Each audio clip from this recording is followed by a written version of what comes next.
तो कहा आज किस भक्त के संग लेना देना करना है। तो वशिष्ठ जी, विश्वामित्र जी ने कहा आज किस भक्त के संग। राम जी ने कहा सतयुग में एक हुए हैं भक्त प्रहलाद, उन्होंने मुझ भगवान को पत्थर के खंभ में से प्रकट कर दिया। प्रहलाद जी के पिता हिरण्यकश्यप ने कहा बता तेरा भगवान कहाँ। प्रहलाद जी बोले सब जगह सब ठाव।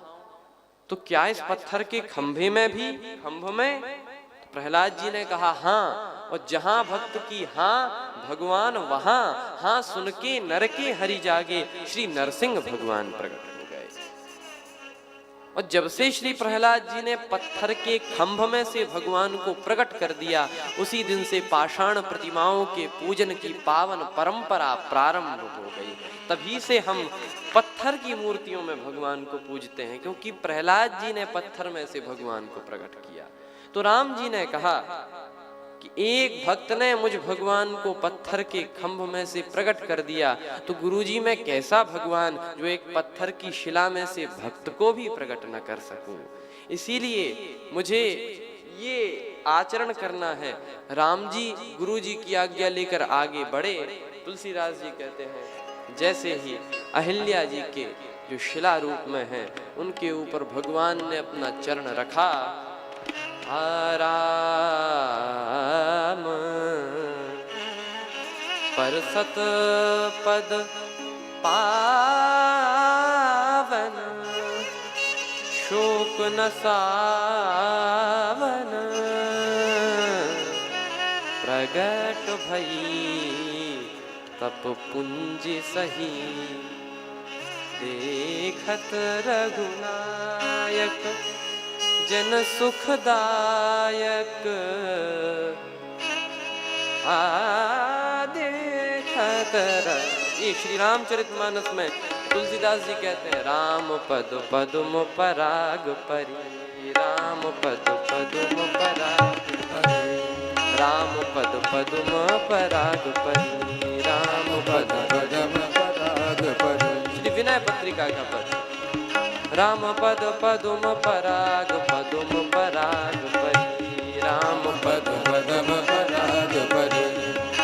हाँ ऋषितीय तुरत त्यागी पाहन तन, ऋषितीय तुरत त्यागी पाहन, छविमय देह धरी, छविमय देह धरी, राम पद पदुम पराग परी, राम पद पदुम पदुम पराग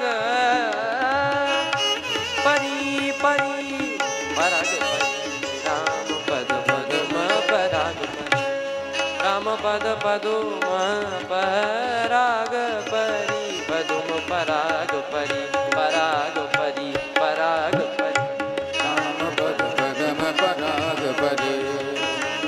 तुलसीदास अस की आरत की, तुलसीदास अस की आरत की, आरत प्रभु न हरि, आरत प्रभु न हरि, राम पद पदुम पराग, राम पद पदुम पराग, पदुम पराग परी,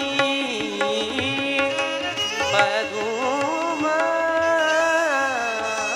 पराग, पदुम पराग परी, पदुम पराग पराग पदुम पराग परी, राम रस पदुम पराग पदुम पराग पदुम पराग परी। ऐसे भगवान ने अहिल्या जी का उद्धार किया, आगे बढ़े। लेकिन तुलसीदास जी कहते हैं कि चले राम लक्ष्मण मुनि संगा। अब आप तुलसीदास जी की शब्द रचना को देखें, जब अयोध्या से चले थे तो राम जी हर्षि चले मुनि भय हरण, पुरुष सिंह दो वीर हर्षि चले, हर्षित होकर चले। विश्वामित्र जी के आश्रम से चले तो धनुष यज्ञ सुनि रघुकुल नाथा, हर्षि चले मुनिवर के साथा। यहाँ भी हर्ष विद्यमान है राम जी के हृदय में। लेकिन जब अहिल्या जी के आश्रम से राम जी चले तो तुलसीदास जी कहते हैं आज चले राम लक्ष्मण मुनि संगा। आज हर्ष नहीं है, ये हर्ष गया कहाँ? राम जी ने कहा कि देखो भाई, ये ऋषि पत्नी है अहिल्या जी, ब्राह्मणी है, इनके चरणों में तो मुझे सिर रखना चाहिए, मैं क्षत्रिय हूँ, ये ब्राह्मणी हैं, इनके चरणों में मुझे सिर रखना चाहिए, मैंने तो इनके सिर पर चरण रख दिया, अपराध हो गया, तो अपराध का प्रायश्चित करें। तो राम जी गए जहां जग पावनी गंगा, गंगा माता के किनारे गए, तीर्थ में स्नान किया। तीर्थ की विधि है, जब भी तीर्थ आओ 3 कार्य अवश्य करने चाहिए। हम सभी महात्म्य श्रवण करें, तीर्थ का क्या महात्म्य है, स्नान करें, फिर दान करें। ये 3 मुख्य रूप से कार्य कर्तव्य हैं। क्यों कहा कि महात्म्य श्रवण करने से मन पवित्र होगा, स्नान करने से तन पवित्र होगा और दान करने से धन पवित्र होगा। और हम सभी लोग तो यहाँ पर प्रयागराज तीर्थ में हैं और यह नारायण सेवा संस्थान के तत्वावधान में कथा हम सभी लोग श्रवण कर रहे हैं। तो दान करने के लिए इससे पवित्र समय और इससे पवित्र पात्री कोई नहीं हो सकता, इसीलिए हम दिल खोल कर दान करें। क्योंकि तीर्थ में हम सभी लोग प्रयागराज में कथा श्रवण कर रहे हैं, तो राम जी भी जब तीर्थ में गए तो गादि सून सब कथा सुनाई महात्म्य श्रवण, जही प्रकार सुरसरी मही आई, तब प्रभु ऋषि समेत नहाए। भगवान ने स्नान किया, फिर विविध दान मही देवन पाए, जब दान भी कर दिया और जब राम जी को लगा कि प्रायश्चित हो गया, अयोध्या से चले थे तो हर्ष चले मुनि भय हरन, और विश्वामित्र जी के आश्रम से हर्ष चले मुनिवर के साथा।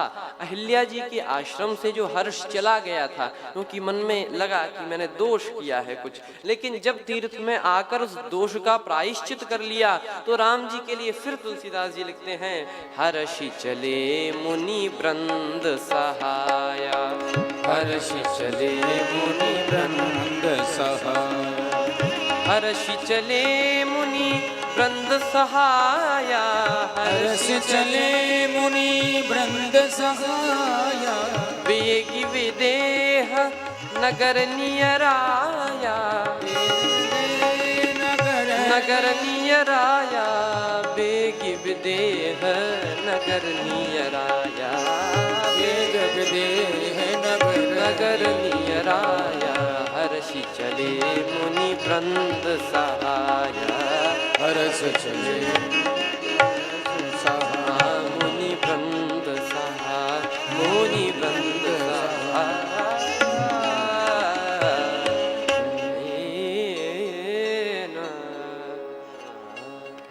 राम जी जनकपुर में आते हैं एवं जनकपुर में राम जी ने विश्राम किया।